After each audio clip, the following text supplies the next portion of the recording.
Hi, Shirley. This is one of the stretches for our external rotators of the shoulders. To perform this stretch, we want to make sure that we're not arching our back onto the wall, because we're going to use the wall as more of a backdrop to our stretch. We're going to position your hips so that the ridge of the pelvis is contacting the wall.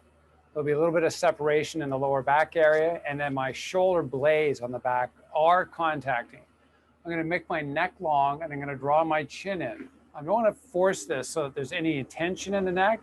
I just want to make sure I'm not protruding with my chin or rounding in with my shoulders. So that's kind of the ultimate goal, that's one of the goals to accomplish with a stretch. To do the stretch, we're going to bring our elbows up shoulder height and put a 90-degree bend in our arms. I'm going to move over slightly because I got that light in the way. And then this rotation, which is that external rotation that we're doing on the mat, is actually going to be the stretch. So some notes here. Make sure you're not reaching back so your hands haven't flipped back. You're not trying to touch. This isn't about initiating touch with the wall with the hands. This is more about rotating. So as we rotate, we're actually taking the muscles of the external rotator muscles, and we're engaging them so that they're contracting and providing a lot of strength to the muscle while we're kind of lengthening out some of the anterior muscles, the front body muscles. So this is like a progression. So the first level progression is basically getting the elbows up, shoulder height, and then starting to rotate the arms backwards. You'll notice that your arms are not going to go all the way back. So we're going to just try and hold on that spot for about 15 to 20 seconds, and then release back down. And then continue to do this, 4 or 5 times. So that's about, the stretch. As the muscles start to respond to the stretching, your range of motion will increase, where you'll be able to get your hands back towards the wall. That's going to be where we start the next level of progression. So first level, getting the hands back to the wall. Second level is once they're back, which, this might take about 2-3 weeks. It might, see immediate results within, a couple of days of doing this. So you gauge by what your body's doing. Anyways, for the second level of progression, we're going to take the hands, I'm going to slide them up the wall. And as we slide up, we're just going to make sure we're not bulging out at the chest and our hips haven't risen off of the back of the wall. And bring it back down. You also want to make sure, and you'll see that I have a little bit of exterior rotation also. Issues with my exterior rotation is my elbows popping up. So we can do this unilaterally on each side, and you just literally like slide up and slide down, and you can do it on the opposite side as an interim step between doing both at the same time. Anyways, that's one stretch. We'll be back with other stretches.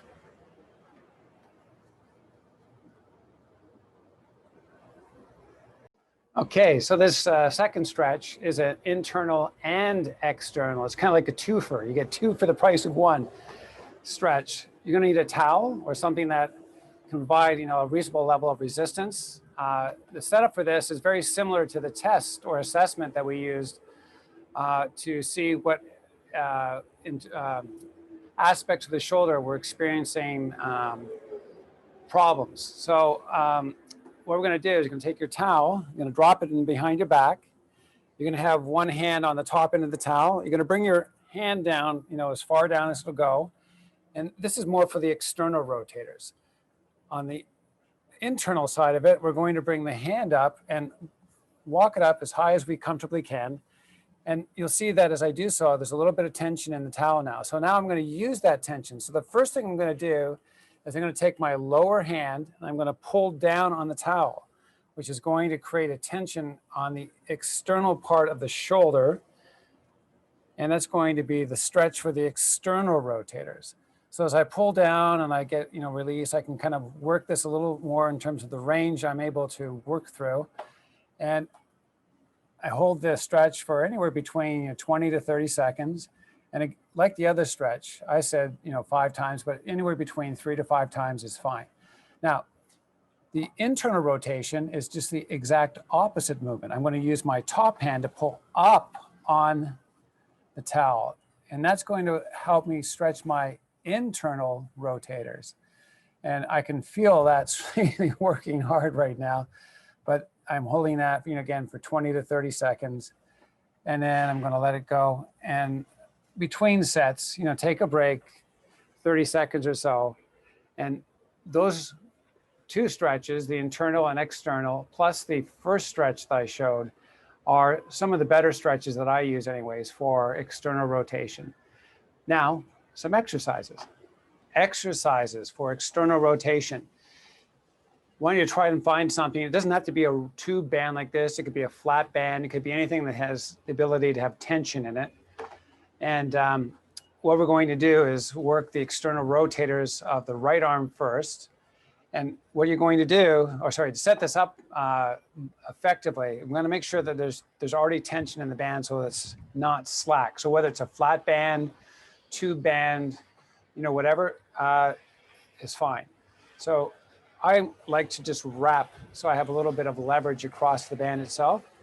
And I'm going to make sure my length of band has just enough length that as I hold my hand kind of perpendicular to my front, that there's tension on the band already.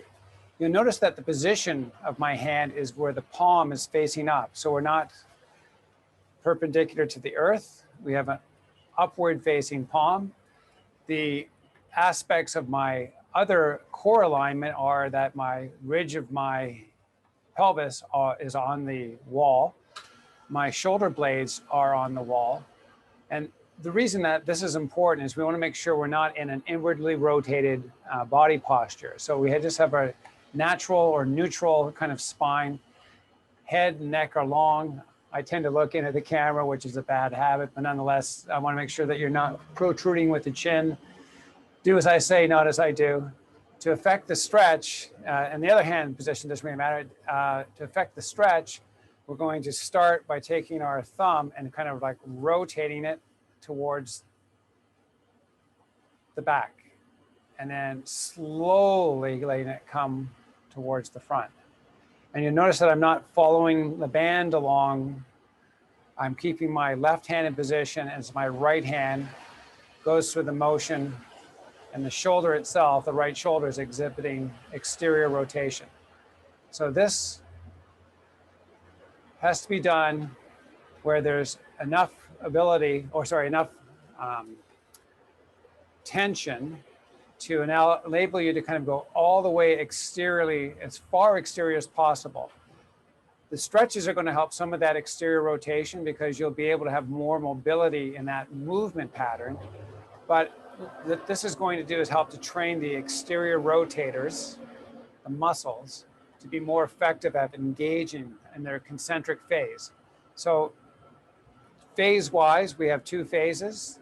The exterior rotation, that's the concentric phase. And then when I come back slowly to the front, that's the eccentric phase. So we're working the muscle both directions. That's one exercise. We've got another one for you coming up. The second exercise is very similar to the first. The difference in this exercise is we're going to use both arms simultaneously. To execute this, we're going to bring the elbows in. I didn't mention this in the first, but it's equally important in the first exercise where we're working each arm separately. And it's equally important when we're working both arms simultaneously. What we're going to do is make sure we have nice alignment through the upper body. We're going to make sure the spine's long, but we're kind of engaging our six-pack muscle to make sure we have the anterior front body muscles and the posterior body muscles working together. So again, elbows come in. We're going to take the palms. We're going to rotate them so they are rotated externally and they're facing the sky. We have enough tension in the band where just from the starting point, I'm working just slightly. The other thing I'd like to add is the amount of tension in the band has to be sufficient enough so that when we reach the maximal rotation, external rotation, that we are fighting to kind of get it there. It's not impossible, but it's not easy. If you easily get there, it's not really going to help those muscles train to be stronger. So let's make sure that it's optimally tensioned so that you kind of are working the last bit of the rotation. Now, this works kind of like on a 3 count. So I'm basically going to externally rotate for 3 and then let it come internally on the same count.